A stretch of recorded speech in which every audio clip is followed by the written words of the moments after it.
Promener dans les séjours des morts, et c'est là que je verrai une petite fille qui n'avait que 17 ans, qui était, je voulais savoir, pourquoi une petite fille de cet âge pouvait se retrouver dans les séjours des morts.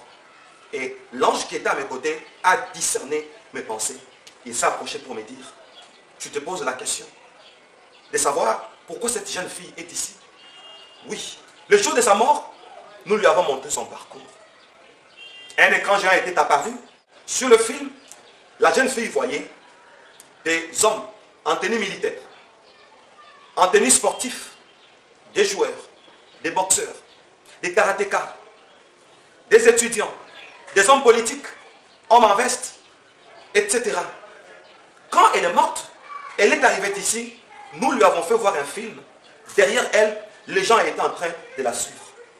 Nous lui avons dit, tu as commis beaucoup d'impudicité et d'adultère avec les hommes. Étonnée, elle s'est exclamée, mais non, moi je n'ai pas connu les hommes. Comment vous me condamnez? D'ailleurs, je suis arrivée ici, c'est-à-dire je suis morte, vierge. L'ange dira, oui, tu es morte vierge, mais regarde-toi. Et quand elle s'est regardée, ce jour-là, elle s'est vue avec sa tenue sexy. Et l'ange m'expliquera pour me dire, quand vous mourrez, vous êtes inhumé en voile, en veste, alors que quand vous arrivez ici, votre tenue habituelle que vous aviez sur la terre vous suit jusqu'ici. Votre parcours vous caractérise ici. Quel parcours terrestre? Ça vous caractérise où? Dans l'au-delà. Raison pour laquelle cette fille a été condamnée pour entrer dans les séjours des morts. Que mon Dieu vous bénisse. Et nous allons prier rapidement pour proclamer une bénédiction pendant cette émission. Seigneur Dieu, je bénis ces temps de témoignages, de découvertes. Que ce soit pour nous un moment d'édification et de découverte. Pour que notre crainte de Dieu augmente. Pour que la repentance trouve ses bases dans nos cœurs. Je bénis ces instants au nom de Jésus-Christ. Amen. Merci bien-aimés de votre fidélité, votre attention. Nous continuons avec les témoignages juste là où vous venez de cliquer sur mon entrée dans les séjours des morts. La partie précédente que vous venez de suivre, c'était lors de ma mort et je suis arrivé jusqu'à la bifurcation et c'est là que j'ai vu combien de morts sont entrés à gauche, là où il y avait un portail à double battant et une fumée épaisse qui sortait de là. C'était horrible. Et tous les morts que j'ai vus, parmi eux, je n'ai vu qu'une seule exception, un mort à qui on a dit, va à droite. Et il est allé à droite en élevant les mains, en adorant. Et il s'est associé aux cantiques qui sortaient de là. Parce que j'avais entendu des chants qui sortaient de là. Et on citait seulement le nom de l'agneau.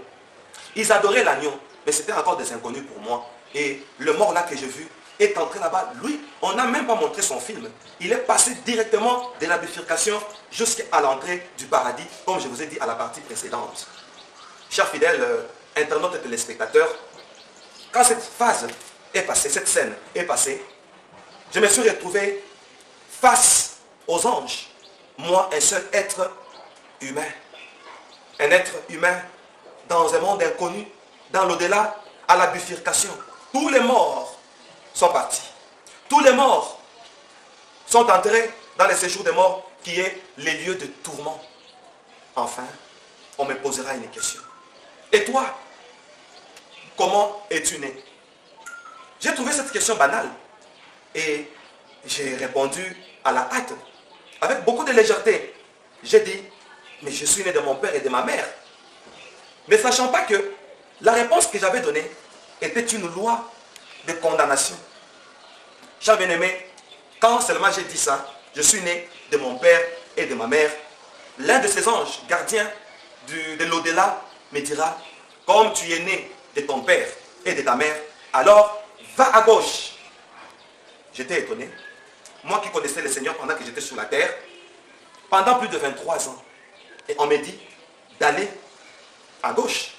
Un lieu prévu pour les pécheurs, un lieu prévu pour les païens, un lieu aussi prévu pour les chrétiens, mais qui sont morts dans un état de péché et de l'interdit. Ah, mon Dieu, je pensais à tout ça.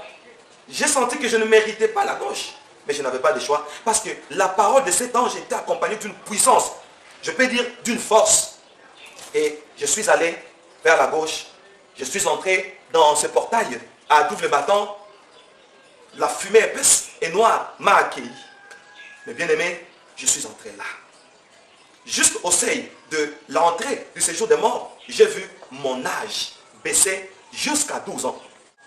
Je suis entré dans le séjour des morts. Là, le premier aspect que j'ai remarqué, il y avait des racines qui pendaient, qui descendaient du haut vers le bas. Je me suis rendu compte que le séjour des morts était un monde des racines, semblable à une forêt sauvage. Il parle du type de tourment qu'il y a dans celui-là, car séjour de mort a plusieurs catégories de tourments. Que Dieu vous bénisse, comptons les témoignages. J'entre là, il faisait sombre, je vois quelqu'un venir, je suis dans les séjours des morts. Je regarde, je vois un homme. Cet homme arrive, je cherche à l'identifier parce que c'était le premier à m'aborder et à m'accueillir dans les séjours des morts.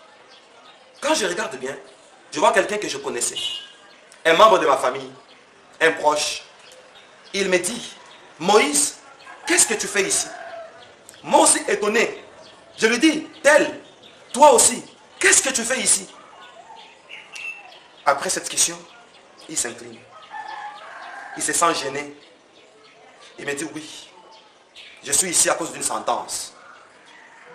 Les jours de ma mort, je suis arrivé aussi à la bifurcation comme toi. Une caméra avait filmé mon parcours sur la terre. On m'a montré le film. Sur le film, on m'a condamné. Ma condamnation était que j'avais commis l'inceste. Par cet inceste, nous avons eu un fils avec une proche qui n'était pas mon épouse. Et nous avons eu un enfant. Cet enfant, c'est toi. Je lui ai dit, moi? Il me dit, oui. C'est comme ça qu'on t'a eu. Bien aimé dans les seigneurs, imaginez-vous grandir et ne pas connaître son père et le connaître à l'âge de 40 ans. Quand j'ai grandi, personne ne me disait qui était mon père. Et je voudrais enlever un peu le polémique sur cette partie du témoignage que j'avais témoigné dans votre site avant d'avoir notre propre site. Il y a eu quelques membres de famille qui étaient mécontents. Jésus-Christ est le chemin, la vérité et la vie. Dans les choses de Dieu, pas des sentiments. Dans les choses de Dieu, comme moi ça me fait mal, parce que c'est du vécu, de voir mon père dans l'au-delà. Alors la vérité ne peut pas être emprisonnée pour des intérêts privés. Alors j'ai voulu, bien aimé, pour dire, je vois un membre de ma famille qui me dit, nous t'avons eu, comme c'était par l'inceste, nous n'avons pas pu te dire la vérité. Et quand je suis arrivé ici, j'ai été condamné parce que j'avais fermé ma bouche et je suis mort avec un secret.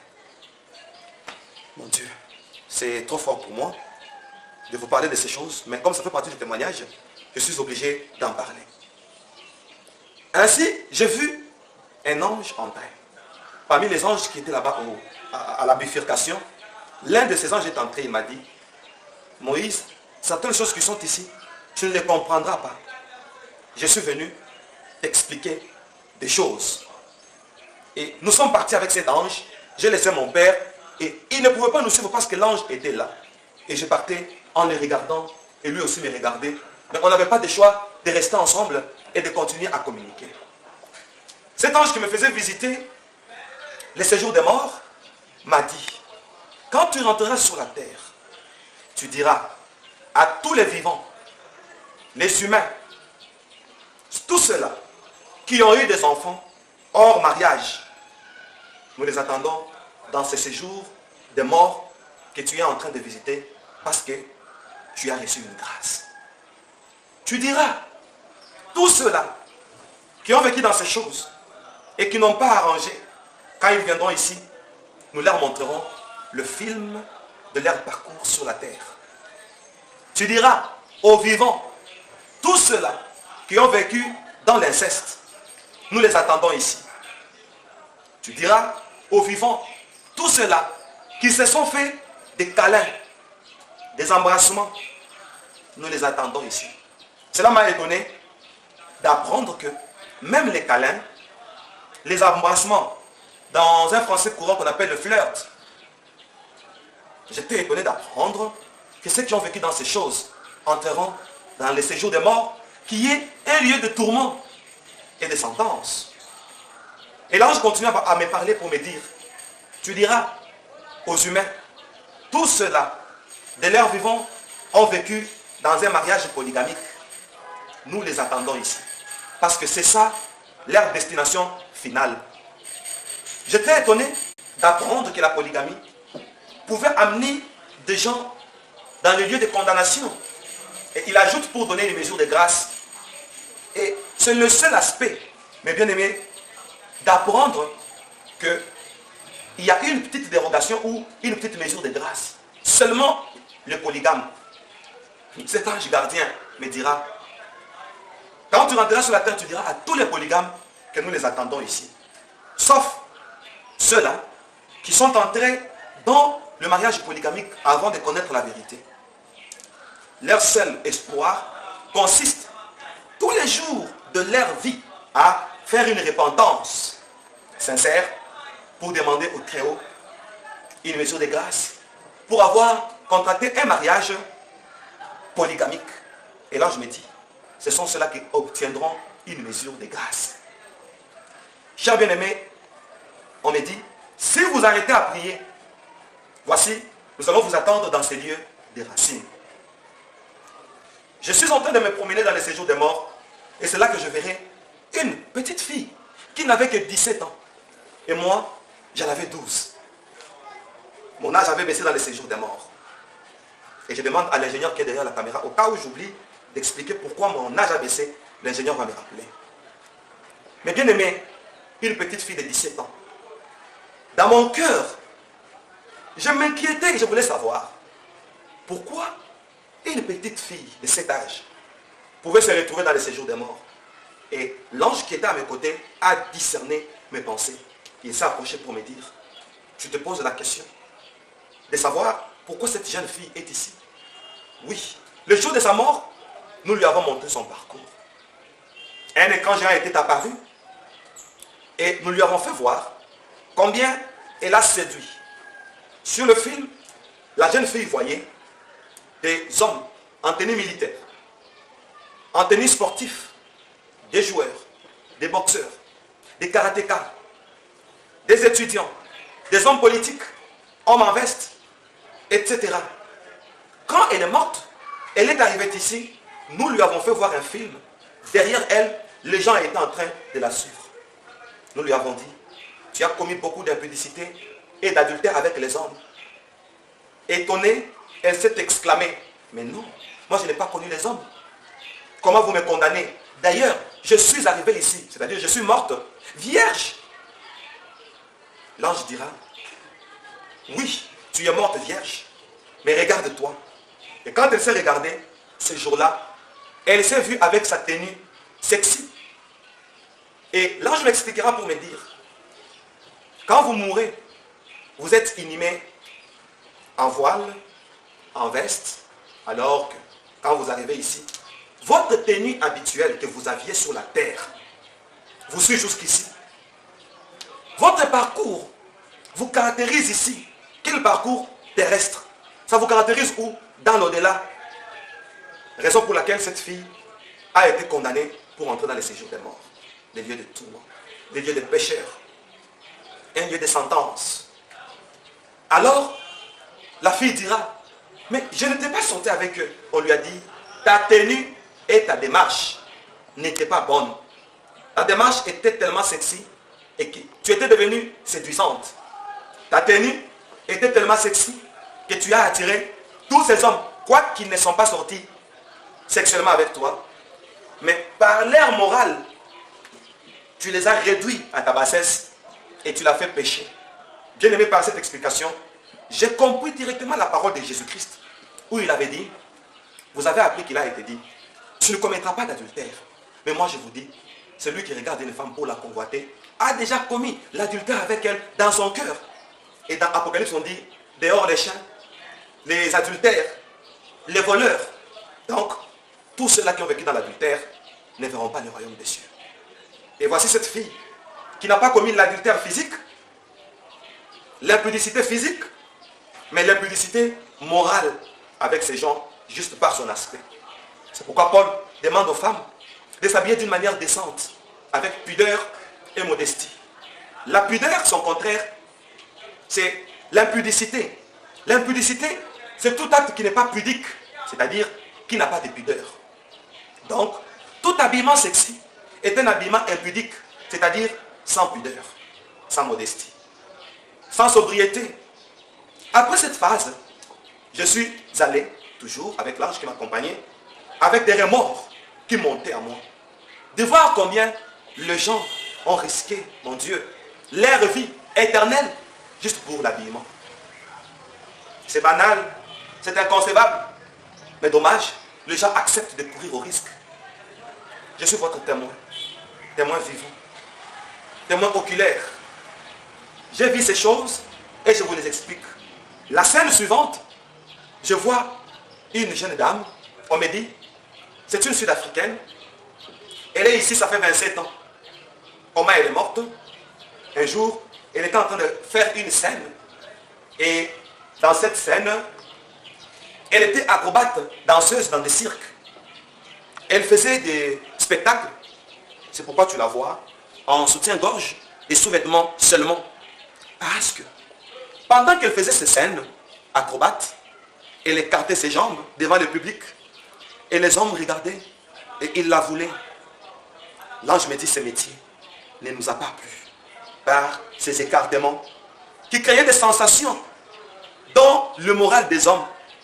Et les hommes voyaient, ils s'y plaisaient.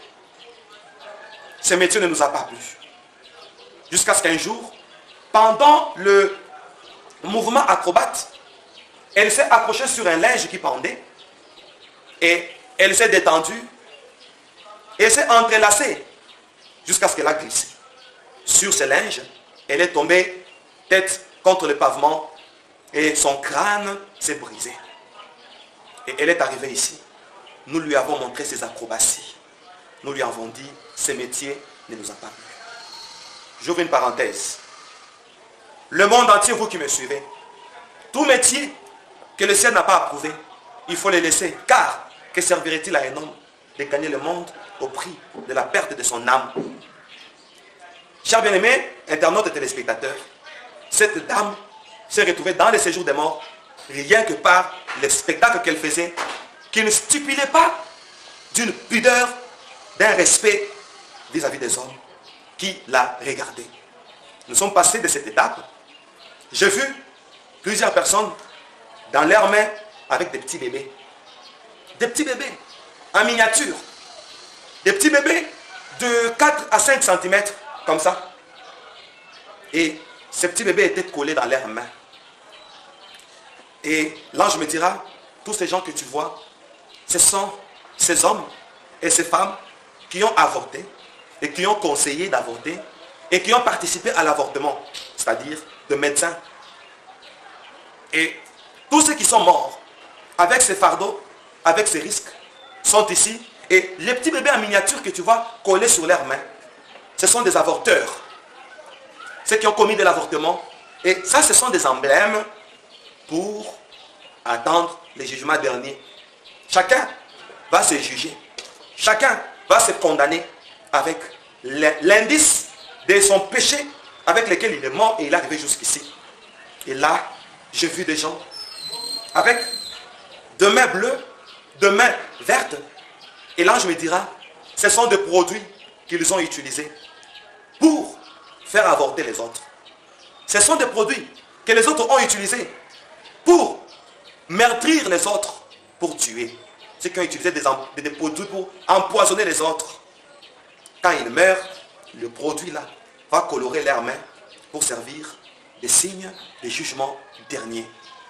J'ai vu des gens avec de longs doigts comme des vampires, des personnes qui ont utilisé des instruments pour ôter la vie des autres. J'ai vu des personnes avec des couteaux, des armes, des épées en main. Et on me dira, ce sont les instruments qu'ils ont utilisés. Et dans ce séjour des morts qui est le lieu de préjugement, ils attendent le jugement dernier avec les indices des instruments qu'ils ont utilisés contre leurs prochains. Mes chers bien-aimés, c'était étonnant de voir les gens sous cet aspect, j'ai eu pitié. J'ai eu très mal. Mais heureusement pour moi, j'ai eu l'occasion de revenir sur la terre. J'ai eu l'occasion de revenir et de vous avertir et de m'avertir moi-même. Là, dans les séjours des morts, je verrai un musicien congolais. Les gens me demandent son nom, mais c'est quelqu'un qui a une famille. J'ai craint des poursuites des juges. Je crains des interprétations et des polémiques. Ne m'appelez pas pour me dire quel est le nom de ces musiciens. Retenons juste la leçon. Alors pour évoluer, cher bien-aimé, un musicien s'approche de moi. Il vient, sachant que j'étais mort, mais je n'étais pas de l'heure. Il savait que je devais rentrer. Il savait que je visitais les séjours des morts. Un musicien congolais qui est déjà décédé. La première chose, avec un regard de pitié, il me dit, je regrette de n'avoir pas donné ma voix au Seigneur de mon vivant. J'ai sacrifié ma voix au diable. J'ai plu aux gens par des spectacles musicaux, mais je n'ai pas servi le Seigneur. Et je me retrouve dans un lieu de tourment. Et chaque fois qu'on place dans les appareils mes DVD, mes CD, ici quand on écoute ma musique, je suis fouetté par ces racines que tu vois pendant. Et ces racines-là vibraient, ça bougeait. C'était horrible, ce n'était pas beau à voir. Ça fait peur. Et il me dit, ces racines me fouettent chaque fois que sur la terre, on écoute ma musique. Tu es notre seul espoir ici. Quand tu rentreras sur la terre, dis aux vivants de ne plus écouter ma musique pour que mon châtiment baisse légèrement, quoique je sais que je suis déjà condamné. Bien-aimé, je transmets le message. L'homme riche dans l'histoire du pauvre Lazare. Le pauvre Lazare est mort, il s'est retrouvé entre les bras d'Abraham, du père Abraham. Mais l'homme riche s'est retrouvé dans une vallée. Tout à l'heure, je vais vous parler de la vallée. Dans cette vallée, l'homme riche se retrouve dans un milieu de tourment. Il dit, oh père Abraham, si tu peux permettre qu'on prenne une goutte d'eau au bout du doigt, qu'on fasse tomber cette goutte sur ma gorge pour étancher ma soif. On a dit, entre vous et nous, voilà la vallée qui nous sépare. Condamné, cet homme riche dit, alors père Abraham, si tu peux envoyer même l'un de morts dans ma famille, comme c'était mort, ils le croiront. Et le père Abraham dit, ils ont Moïse et les prophètes, qu'ils les écoutent. Mais voici, vous avez Moïse et le prophète. Je suis prophète et je suis Moïse. Vous avez tout ce qu'il vous faut pour croire. Si vous ne me croyez pas, votre cas sera horrible et votre sang sera entre vos mains. Moi, je fais ma part. Et j'ai dit, n'écoutons plus toute musique profane qui valorise le diable, la femme, le sexe, l'argent, etc. N'écoutons plus toute musique profane. Vous avez suivi mon élément, mon entrée dans le monde souterrain, et je vous ai expliqué ce que fait les démons de la musique profane. Bien-aimés, quand cette partie est passée, dans le monde de racines, le monde de sentence, je vois un homme s'approcher de moi. Quand je regarde, parmi nos anciens chefs de l'État dans notre pays, je vois un ancien chef de l'État décédé qui s'approche, fatigué. Il a déjà maigri, presque plus de teinture. Il me dit, regarde comment je suis devenu. Tu es notre seul espoir d'apporter notre pardon sur la terre. Regarde sur ma main. Et quand je regarde, je vois une peau de léopard collée sur sa main. Comme la peau de l'homme. Mais attachée maintenant sur sa peau. Comme l'ongle et le doigt. Il dit, voici, depuis que je suis mort, cet emblème me suit partout. Et il veut pleurer. Quand j'étais sur la terre, j'ai été prêché par Jean-Louis Jaët, un inconnu. Et après ce témoignage, il y a des gens qui m'ont dit qu'ils le connaissent. Je ne sais pas s'il est vivant. Et s'il est en train de me suivre, j'ai entendu parler de lui dans les séjours des morts. J'ai entendu parler de vous dans les séjours des morts. Je ne sais pas où vous êtes. Alors, cet homme d'État me dit, Jean-Louis Jaët m'avait prêché. J'étais prêt à me convertir et tout abandonner. Celle que j'appelais femme m'en a empêché. Elle m'a dit, c'est absurde. Tu ne peux plus te convertir. Parce qu'il y a des gens que tu as initiés dans un vent,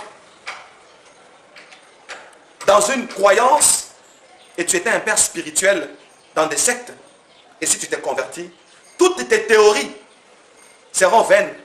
Et comment tu vas arranger auprès de ces gens au nom de ta personnalité? Tu ne peux pas te convertir aujourd'hui. Parce que tu as des gens que tu as transformés en animaux. Il y a les animaux qui sont dans les parcs. Or, ce ne sont pas des animaux, ce sont des humains. Le zoo que tu as transformé en potion magique à la régie des eaux. Et le peuple a bu. Et tu as transformé l'intelligence du peuple par ton pouvoir. Et du nom que tu as donné au pays, or c'était le nom d'un monstre qui est sous la terre. Et il me dit, quand on m'a dit ces choses, j'ai perdu le courage de me convertir. Et je n'avais pas de choix. Et je n'ai pas pu me convertir. Parce que je ne savais pas. Je ne savais pas quoi faire. Alors que sur la terre, j'ai laissé des immeubles. Sous ces immeubles, comme j'aimais dominer, comme j'aimais lire les pensées des gens, ces immeubles avaient des esprits humains. Comment je faisais avant de les élever? J'allais plus bas dans la fondation. Et là, sous la fondation, j'ai capturé des hommes vivants que je plaçais dans une cave et que je bloquais et on construisait dessus. Le soubassement de l'immeuble, c'était un esprit humain. Alors, il suffisait que je sois dans cet immeuble. Si vous entrez, comme il y a un esprit humain qui est dans ma prison, il travaille maintenant à mon service, il me dit qui est mon opposant, mais qui cache sa vraie face et qui trompe vigilance. C'était ça des types de pratiques que je faisais. Ces choses m'ont amené ici. J'ai des captifs dans des caves, des maisons et des immeubles. J'ai des usines de véhicules. Et nous utilisions 3 couleurs. La couleur blanche, la couleur noire et la couleur rouge dans mon usine. Il suffisait à un humain de monter à bord de ces véhicules et de ces jeeps. Par la couleur blanche, c'est l'image, l'emblème de la magie blanche. La couleur blanche qui est l'image de l'esprit des morts. La couleur noire qui est l'image des œuvres de la chair. La couleur rouge qui est l'image de l'exagération. C'est une couleur de l'accélération, une couleur du sang chaud. C'est nous qui avons fait occasionner ces choses auprès des victimes. Et nous avons changé les cycles de vie de plusieurs personnes qui étaient sous notre envoûtement. Je fais ces choses. Quand tu rentreras sur la terre, demande à ceux qui utilisent mes biens de les abandonner. Parce que ce n'était pas des biens réels. C'était des choses travaillées. Ce n'était pas de vrais véhicules. Parce que cette usine, j'ai capturé des hommes que je plaçais à 4 pattes comme des chevaux.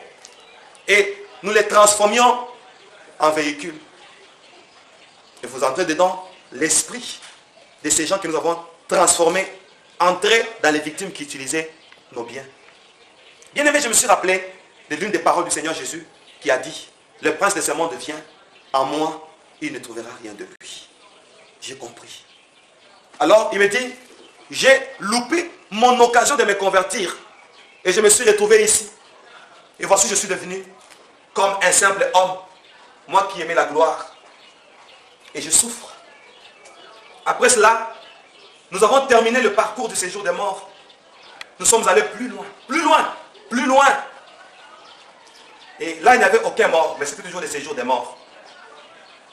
L'ange me pose la question, Moïse, que vois-tu? Je regarde, je lui dis, je vois une vallée. Il me dit, très bien, tu as bien vu. Il me dit, que vois-tu encore?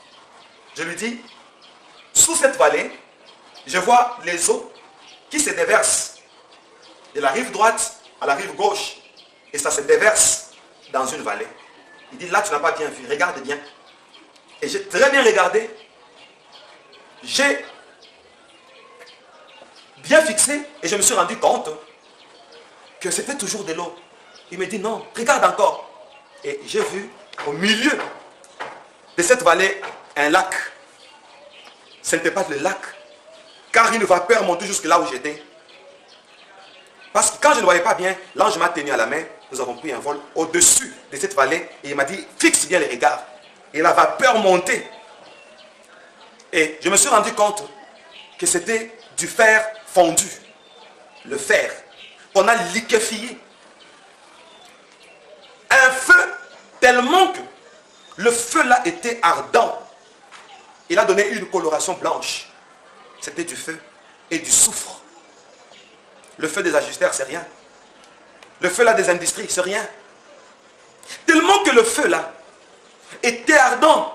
Il vibrait comme une ligne électrique de 36 000 volts. Quand vous entrez dans des stations électriques. Et le feu là vibrait.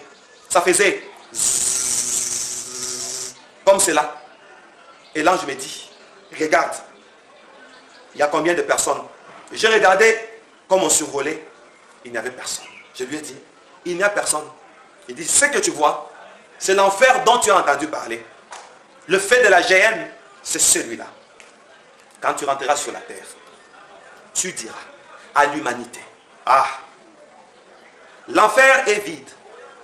Le seul candidat de l'enfer, le premier candidat, ce sont ceux-là qui sont dans les séjours des morts. Comme il est écrit dans l'Apocalypse, le séjour des morts sera roulé comme un tapis, comme une nappe. Et le séjour des morts et ses habitants seront tous jetés dans le temps du feu ardent. C'est ce que tu es en train de voir. Pour les vivants, dis-leur, il n'y a aucun vivant dans ce séjour des morts. Il n'y a personne parce que le jugement dernier n'a pas encore eu lieu. Mais ceux qui sont dans le séjour des morts, leur dernière destination, enfin, c'est ici. Oh, cher bien-aimé dans le Seigneur, tu diras aux humains de ne pas souhaiter ces lieux, que chacun mette sa vie en ordre. Mais, viens, je vais te faire visiter les ennemis de la vie qui font tout pour que les victimes remplissent le séjour des morts et enfin, qu'ils remplissent l'enfer. Viens et vois. Il m'a tenu à la main. Nous avons pris un vol jusqu'à notre boulevard principal de Kinshasa, le boulevard du 30 juin. Il me dit, viens voir les ennemis de la vie. Cliquez, prenez la suite. Et on se retrouve tout à l'heure sur les ennemis de la vie, sur ceux-là qui travaillent pour tout faire, afin que les séjours des morts et l'enfer soient remplis de pauvres victimes. Nous nous retrouvons tout à l'heure et à suivre. Merci ingénieur. C'est pourquoi il faut qu'il y ait toujours quelqu'un à la régie pour me rappeler. Pourquoi mon âge a baissé jusqu'à 12 ans? Quand nous avons quitté les séjours des morts et l'enfer, l'ange me dira, quand tu rentreras sur la terre, dis à l'humanité, parce que ton âge avait baissé de 12 ans, c'est pour signifier seulement que le Seigneur Jésus est allé au temple. C'était une prophétie pour dire, à 12 ans, on doit déjà s'occuper des affaires du royaume. Abonnez-vous pour ne pas rater nos prochaines vidéos. Que le Seigneur vous bénisse. Amen. Ne vous levez pas sans le bon berger. Vous n'irez pas loin. Le monde est un piège. Tout autour de vous, c'est la désolation. N'allez pas sans Christ, je répète. Et vous qui nous suivez à la maison, si vous êtes sans Christ, croyez-moi, vous êtes à la merci du prédateur. Tout peut vous arriver, la nuit ou le jour. Le diable peut faire de vous ce qu'il veut. Un petit démon peut vous démanteler comme il veut. Parce que vous n'êtes pas à l'abri du Très-Haut. Écoutez ce qui est écrit dans ce livre.